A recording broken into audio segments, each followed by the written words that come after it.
Thank you, Stuart. That was, wow.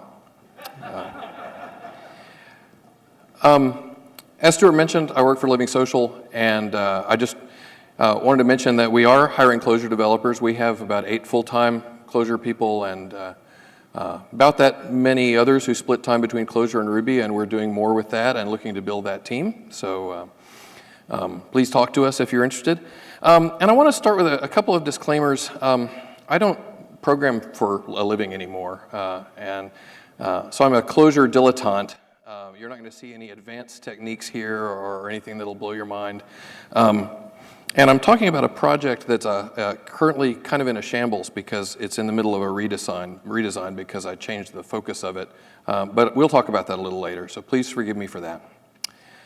I'll begin and end with history. Donald Knuth learned to program in 1957 at the age of 19 at the IBM 650 computer that he's shown with in this picture. I introduce him this way because it will provide important context for what is to come. Here's a more recent photo at age 74 at the console of another machine that he loves. One of the things he's famous for is the TeX typesetting system, which he released at version 1.0 in 1982. 32 years later, it is still in some ways the state of the art for computerized typesetting, especially for books that are complex in structure, layout, or content. I had to pick this example for a Lispy audience. This is a table from volume 4 of The Art of Computer Programming that shows 8 different ways of representing the 14 distinct permutations of, valid nesting of 4 sets of parentheses.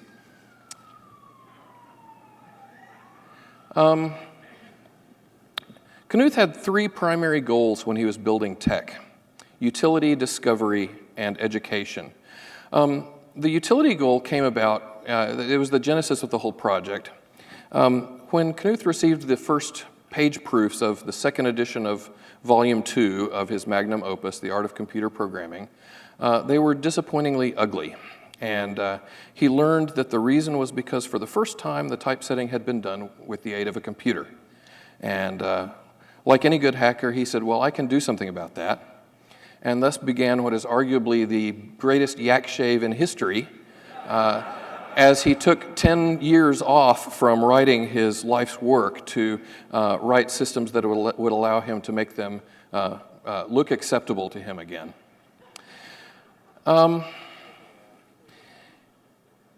So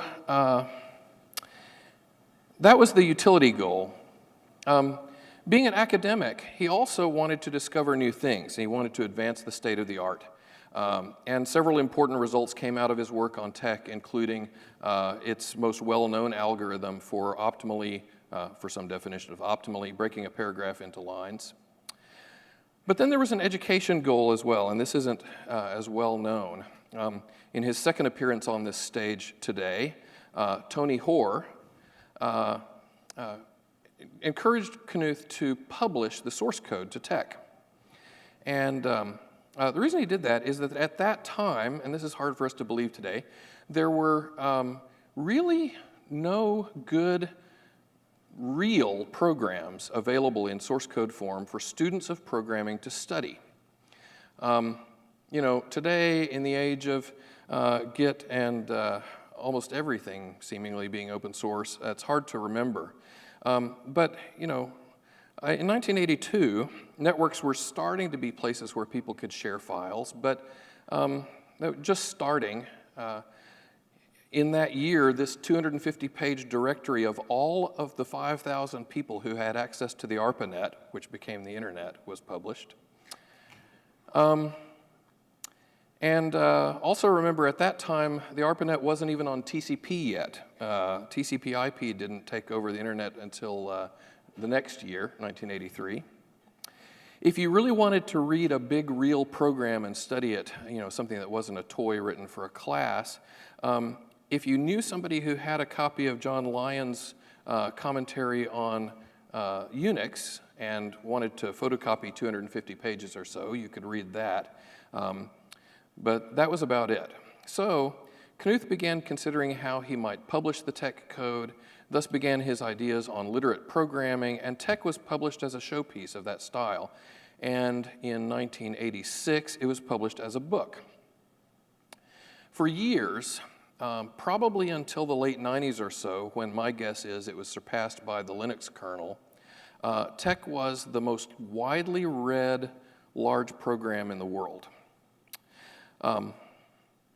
TeX is a masterwork. It's fast, portable, produces excellent results, and is still in wide use over 30 years later, with astonishingly few bugs having been found during that period of time. And yet, for reasons that I don't fully understand, I've always wanted to re-implement it. This has been on my mind for a long time, over 25 years, since probably not long after I learned that Knuth could make mistakes.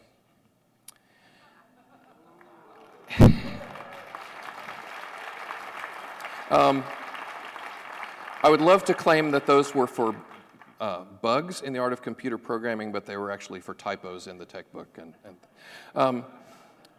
But, you know, I kept talking myself out of this for various reasons. You know, A, because it's crazy, and things, and I made a couple of false starts and always said, you know, this is ludicrously ambitious and has no practical use, and this is pointless, and I'm going to do something that has a point.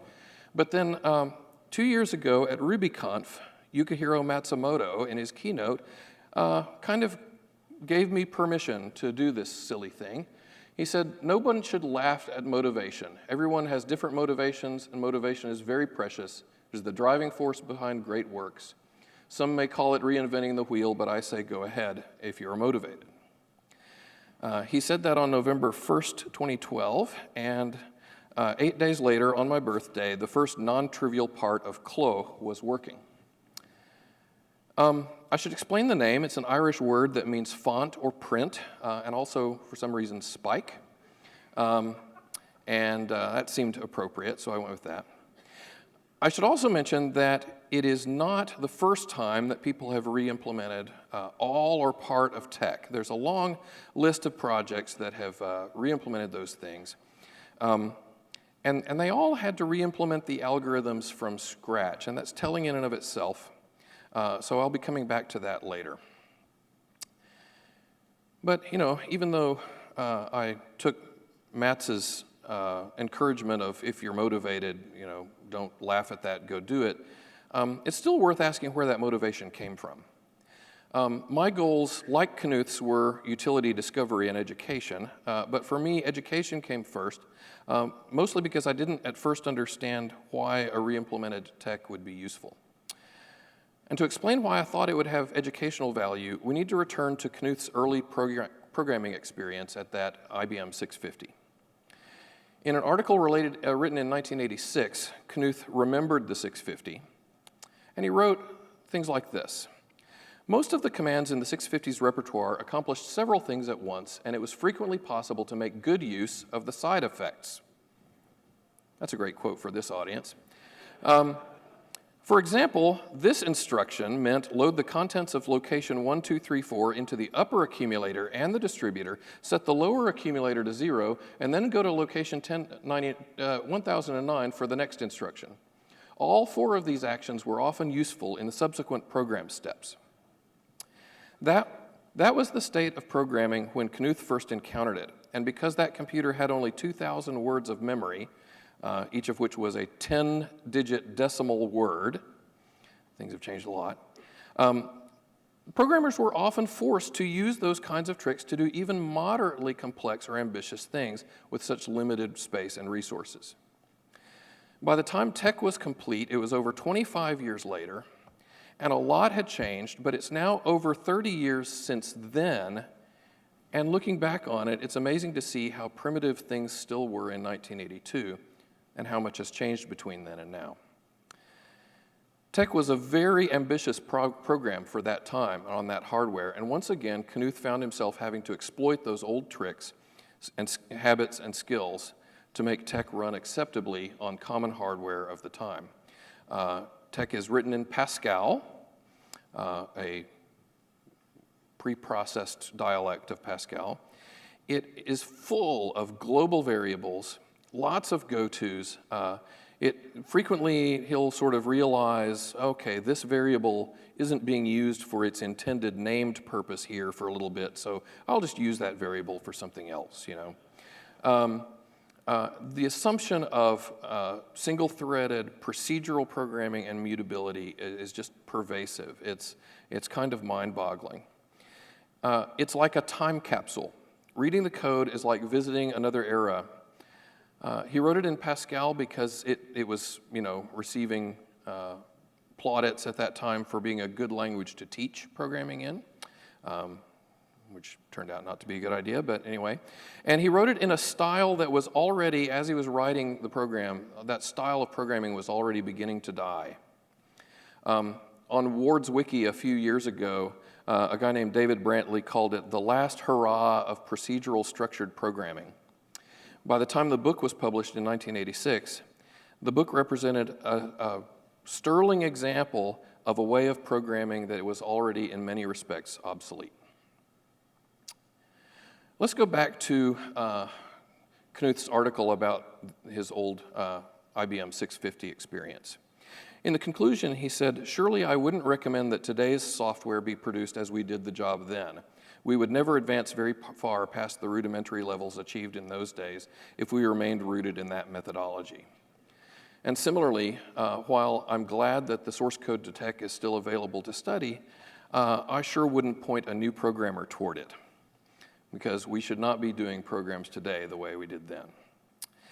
But what might be really valuable is to have a modern re-implementation written in a modern functional style to study alongside it, to see how much has changed, and to appreciate what we have, and the value of improved tools and techniques, and the trade-offs that have been made.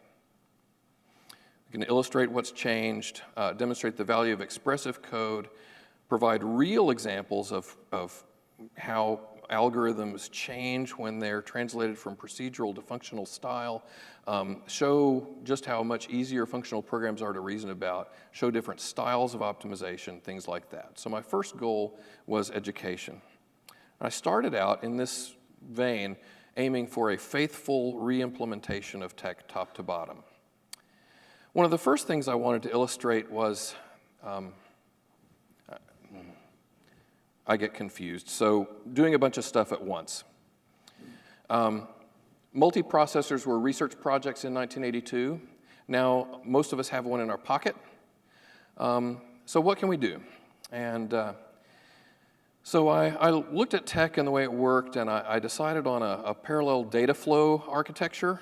I'm not very good at drawing boxes and lines, so I repurposed an old diagram from a paper I read once. You know, the textual input format comes in at the top and gets read to produce a stream of tokens, and the macro expander gets hold of that and produces primitive tokens, which get interpreted to build what TeX calls vertical list elements, things that can appear stacked on top of each other on a page. If those are too long to fit within the margins, those get broken into multiple lines as a paragraph and spliced back into that list. The page breaker reads that and collects and builds page bodies. The page builder sticks headers and footers and other adornments on that and makes it the right size and ships it to the DVI output stage, which spits it to TeX version of an output file. I've implemented the last 3 stages and a simplified version of the line breaking algorithm. You know, that part of it works, not 100% feature complete, but the basics are there.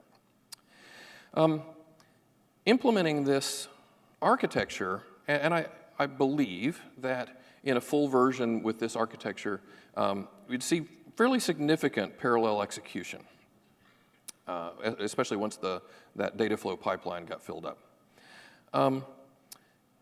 This was really the first time that I really had my breath taken away by the power of the seek abstraction in Clojure. This is the little driver bit of code I wrote to link all those stages together. It threads the input stream through the token scanner and then the primitive interpreter, or the macro expander and the primitive interpreter that builds the lines, the line breaker, the paginator, the output routine, and finally the output routine. And it worked pretty well. And this all works in single-threaded mode, but by just replacing the threading macro with a different variant that I wrote, I link all those together in different threads with bounded buffers in between them, and it works in parallel with the same code structure. And that allowed me to start doing like apples-to-apples comparisons, apples-to-apples benchmarks against TeX in single-threaded mode, and then run the same thing in multi-threaded mode and see how much benefit I was getting from the parallel architecture. And that was pretty cool, and what I learned is, Clo is much, much, much slower than TeX, but we did get a substantial benefit from the architecture, or from the parallelism. There are some gotchas to this architecture. Error handling is going to be difficult. Things in TeX can be redefined here in the page builder, and that needs to take effect farther upstream. It's kind of a dirty trick, and you're not supposed to do that in the page builder, but you can. And so there are cases where, just as in the original appearance of this diagram, there needs to be feedback further up the stream. And I had strategies worked out for handling all of those, but I started realizing that the quest for end-to-end compatibility was distorting otherwise lovely abstractions that were appearing in those later stages that I'd implemented. And this all raised some interesting questions. To make Clo 100% compatible with TeX, I would have to give up many of the aspects of Clojure that make it an interesting and worthwhile alternative to more traditional languages. Does that represent a failure of Clojure? How much of TeX interface that it presents to the world is a product of the language and paradigm in which it was written, that assumption of sequential execution and pervasive mutability leaking through into the language, the TeX input language and the TeX program specification. To what extent is that true of all software? More questions. What would anyone really need from a new TeX? How much compatibility is enough or even desirable? And I finally had to face the question of whether I'd prefer Clo to be instructive or useful. We'll get back to that in a minute. I also had a secondary goal of discovery. This is where I'm going to show some of the code on the inside and talk about it a little bit more. This wasn't my first Clojure project, but it was where I really wanted to dig in and try to explore it and learn everything I could and learn to be a good Clojure programmer. I wanted to learn more about TeX and typesetting. I wanted to learn about expressing algorithms in a functional style, especially complex algorithms. And I wanted to learn how to optimize Clojure and make it fast. It's been a struggle. The gulf between the style of programming that TeX is written in and the style of programming I want Clo to be written in Clojure is enormous. And it's been really difficult to understand the original code and all of the things it does in the style that it's written, and then figure out how to translate that into a functional style. I've been really tempted to duplicate the existing optimizations that are in the TeX source code, and finally, having to talk myself out of that and realize those are optimizations that are appropriate and necessary for that era and that language and that style, but there are other ways of doing things now. There's duplicate code everywhere, and it's been difficult to be patient as I learned and studied and wait for the underlying or the unifying strategy for those things to become clear. Each substantial part of TeX that I tackled followed the same pattern. I would study the TeX source code for an hour or so. I wouldn't want to get too deep in that and infect my brain with the mutability and everything. And then I would spend about 3 hours banging my head against the desk, trying in vain to figure out a way to express that without mutability and in a functional style, and eventually give up in despair. And then for about 5 days, I would be literally unable to think of anything else.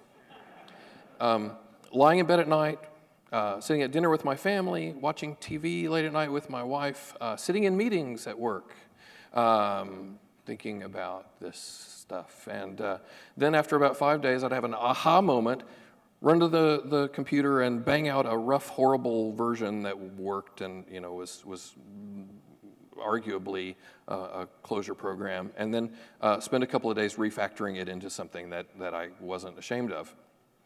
And then I would have to set the whole project aside for like 8 weeks because I have a life and a family and a job, and I can't afford to spend every week like this. So it's been difficult. I mentioned being distracted by TeX optimizations. TeX is aggressively hand-optimized, using techniques that we would really sneer at today. But the ability to turn our noses up at those techniques are gifts from 30 years of Moore's Law and not just Moore's Law, but language implementation techniques and things like that. I mentioned that he wrote it in a pre-processed dialect of Pascal.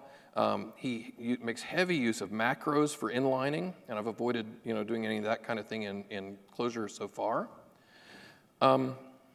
So here is a snippet of the TeX source code as he meant for us to read it in a typeset form.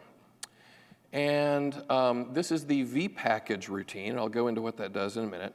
Note all of the single letter parameter and local variable names, P, H, M, L, R, W, D, X, S, G, and O. This makes me sad. Not for the reason you think, but because it causes me to remember my dear departed friend Jim Wyrick, who made this observation last year. Let's look, so I mentioned macros. So almost all of these things in this code that look like procedure calls or function calls are little macros that are basically just doing indexing into a great big giant array of records. There are also these other things that are named sections that are larger macros that are used to take long routines and decompose them for purposes of exposition. And to walk through this, the purpose of vpackage is to take a list of vertical mode material, including fixed size things like lines of text and rules and stuff like that, and pictures, and also separators that have some stretch and shrink and give to them, and to set that to a certain size. So it might just happen to be the perfect size already, or you might have to shrink the spacers, the glue in between some to get it to that size, or you might have to stretch it out.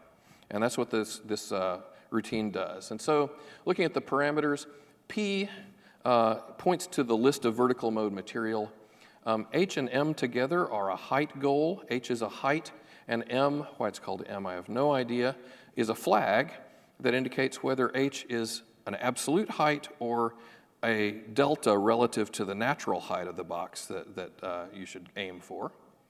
And L is the maximum depth that the box is allowed to, the resulting box is allowed to have below its baseline. So the routine starts off by allocating and initializing a box node to return. Then it initializes some tallying dimensions to 0 so it can keep track of things. It loops through the vertical list, accumulating height and width and depth and and stretchability and stuff, various dimensions. Goes ahead and records the width at the end because it's not going to do anything with that. It only messes with the height and depth.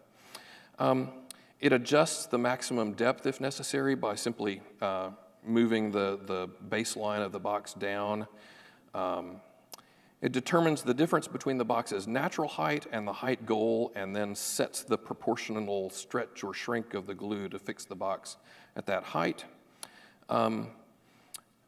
If it had to stretch or shrink the glue too much, so that it, in TeX estimation, is no longer a good or suitable bit of typesetting. It issues a warning about that and finally returns that box. It took me a long time to understand this enough that I could explain it that well. Once the TeX macro processor gets through with that routine, it looks like this raw Pascal routine here. And the point is not to read it. The point is to see what it is.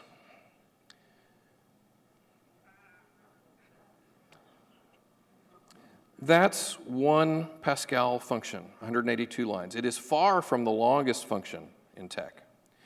And the point is, oh my gosh, that's a great big huge function.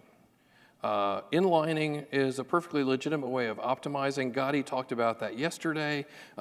He's not inlining for the same purpose to allow an optimizer to get at it, but to avoid procedure call overhead. But the point is just to show how much work he did to eliminate that kind of procedure call overhead.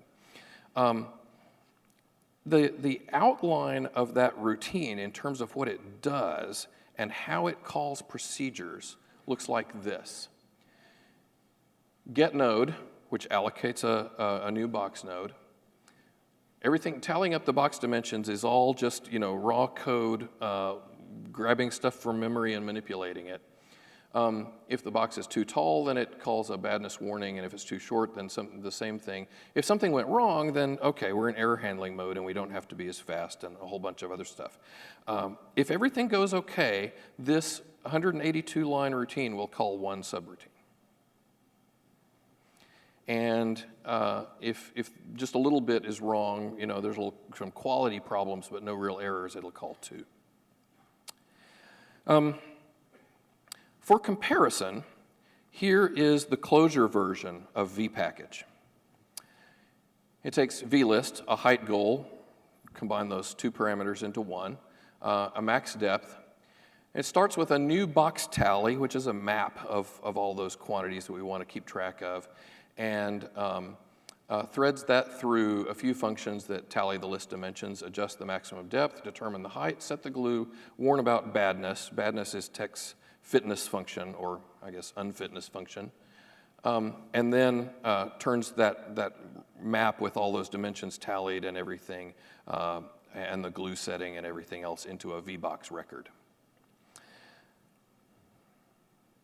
I like that.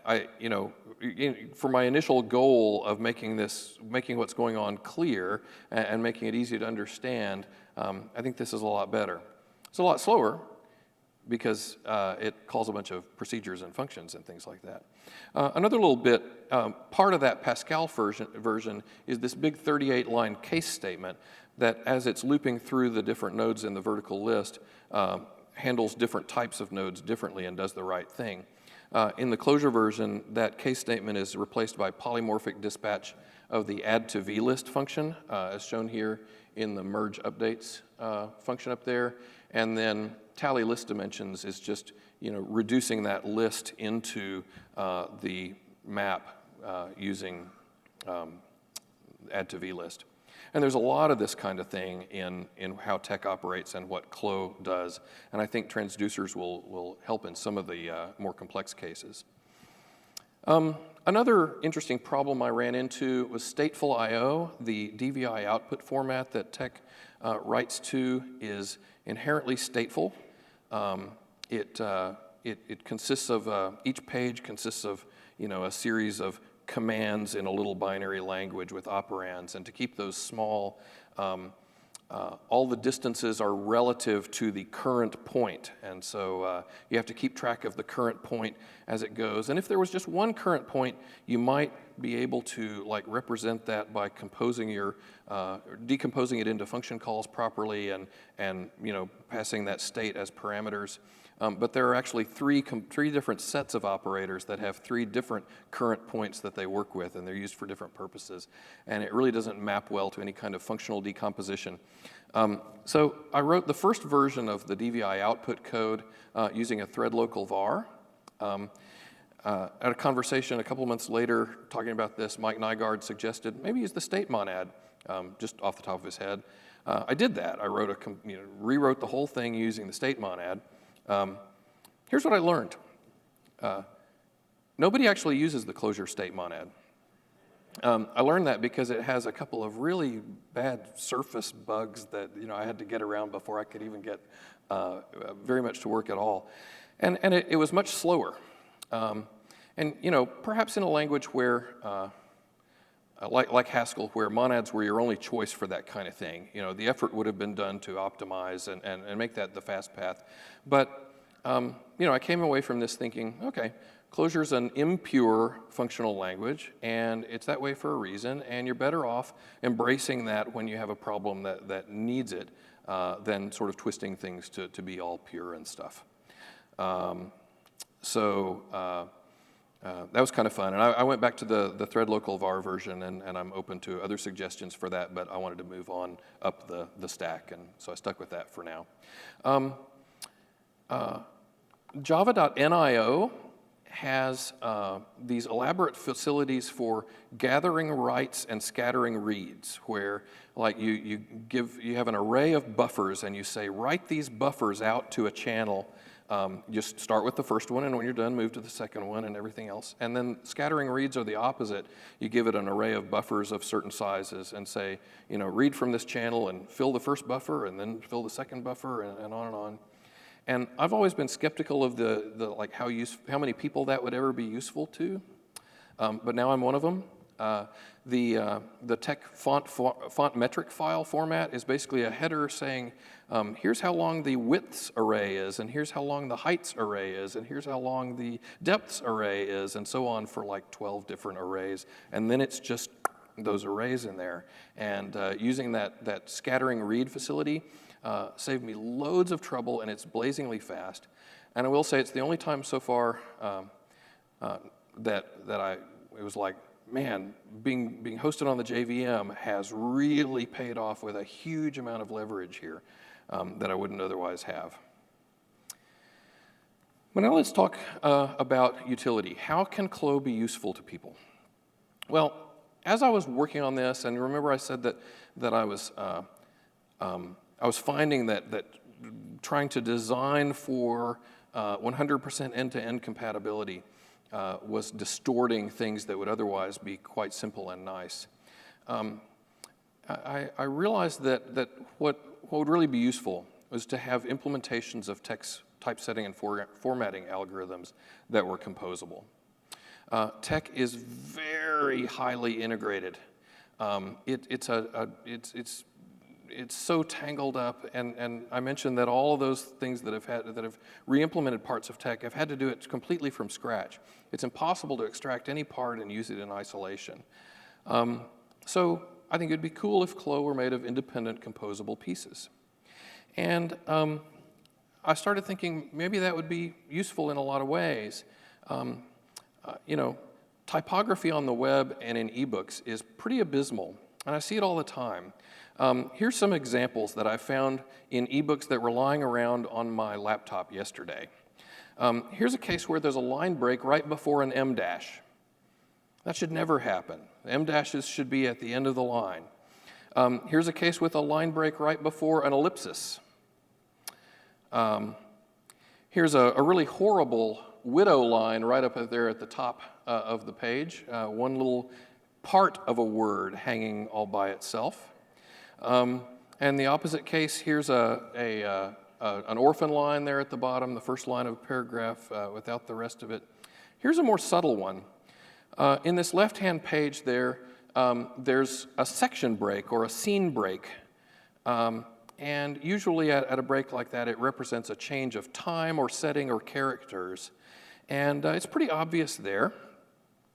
But if you were reading this on a device of a different size or in a different font size or something like that, it would appear this way, with that break occurring at a page boundary. And if you were reading it in single page mode instead of facing page mode, or if it happened to occur at the bottom of the right-hand page, you'd be very likely to miss that break ever happened because the gap is hidden in that page break. And then you read the next line and it's really jarring because, wait a minute, how does this relate to what came before? The traditional typesetting answer to this is to, if the break occurs at a boundary, at a page boundary, put a little ornament there. I'm sure you've seen it. Usually it's 3 asterisks or some other kind of, or a short rule or something like that. But ebook platforms and the web simply don't support that. And it's really kind of shocking that they don't yet. So anyway, I'm redesigning, focusing on only the back end of that, all those stages I showed, working on making things independent and composable, and I'm looking forward to Zach Tellman's talk tomorrow. Maybe I'll learn something. And the idea is that if you provide a list of objects that implement the proper protocols, you can use close formatting in arbitrary contexts. I have a hunch that these protocols will get simpler as I learn more. But here's kind of what they look like today. There's list element where you can add to vlist, add to hlist, say whether this is a valid breakpoint or not, or whether it disappears after a break, as some things do. Elasticity is about the way that parts of a page can stretch or shrink. Page element and line element, and finally kerf. How many people in here other than Tim Ewald know what a kerf is? A few. It's the gap between gap in a piece of wood. It's how wide a saw gap is when you saw a piece of wood. And after TeX was finished, Knuth's grad student that worked with him on line breaking, Michael Plass, published a generalized version of the TeX line breaking algorithm that can also be applied to choosing page breaks for a long chapter, and generalized some of the breaking different types of nodes and everything into something called a kerf, and I've incorporated that. So that's the current status. I'm kind of redesigning around this kind of thing and taking out some of the distortions and complications in those algorithms that I had put there to try to make way for supporting all the front-end stuff. And who knows, maybe I'll get around to supporting all the front-end stuff on top of the more composable general back-end, and I'll have to make decisions about how compatible it is, and that's fine.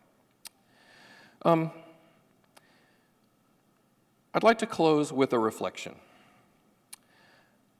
I frequently hear people say, with frustration and exasperation, I can't believe it's 2014 and we're still using, I don't know what, green screen architecture on the web, or MVC for crying out loud, or IDEs that focus on textual source code instead of, visualizing your program and things. And we use crappy debuggers, and we debug with logging instead of doing it the right way. And we have inconsistent command line interfaces, and on and on and on. And as someone who's been spending a lot of time living in code written in 1982, I have to invoke Louis C.K. and say, everything is amazing and nobody's happy.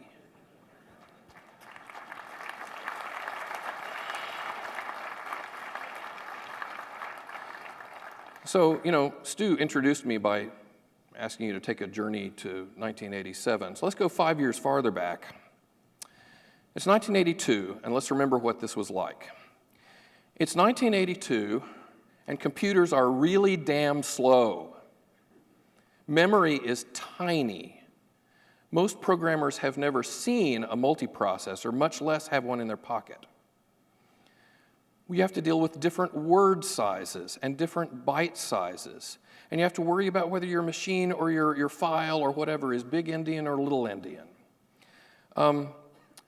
IEEE standard floating point is still 3 years away, so different machines have different semantics for floating point operations. If you want to write something that's widely used and portable, you have to support, roughly 38 different operating systems. And each of them has different file system structures and different path syntax and different I/O APIs and different memory allocation APIs, and on and on. That's just the beginning. Don't forget that you have to support EBCDIC in addition to ASCII. You can't dynamically load code. Optimizing compilers are still research projects. The Pascal compilers that Knuth wrote TeX for didn't even do constant folding.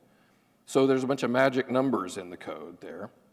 While we're on the topic of compilers, compilers are proprietary and they compete with each other by supporting incompatible features. Dynamic languages are too slow for almost anything, so is garbage collection.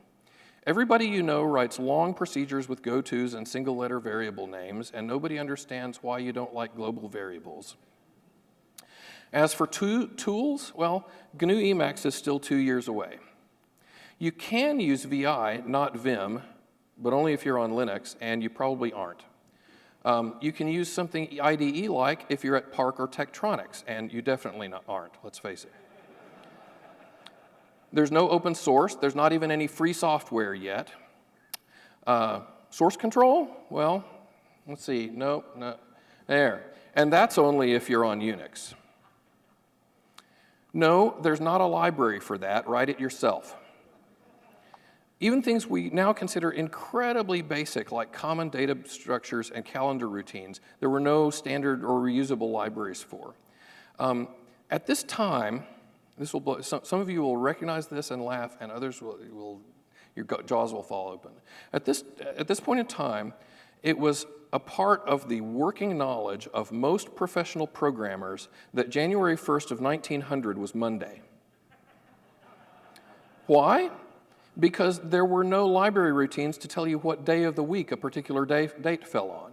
And the easiest way was to calculate how many days it had been since January 1st, 1900, and use that to index into an array modulo 7, and the first thing in that array had to be Monday.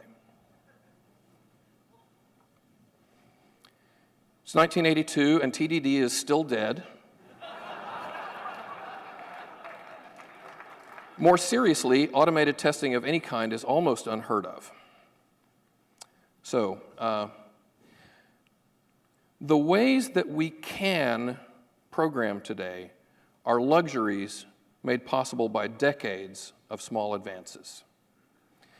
I'm not even beginning to suggest that you don't just settle, that you just settle and not try to improve things. If I thought we should not try to improve things, I wouldn't be at a Clojure conference. But for crying out loud, enjoy it once in a while. Thank you.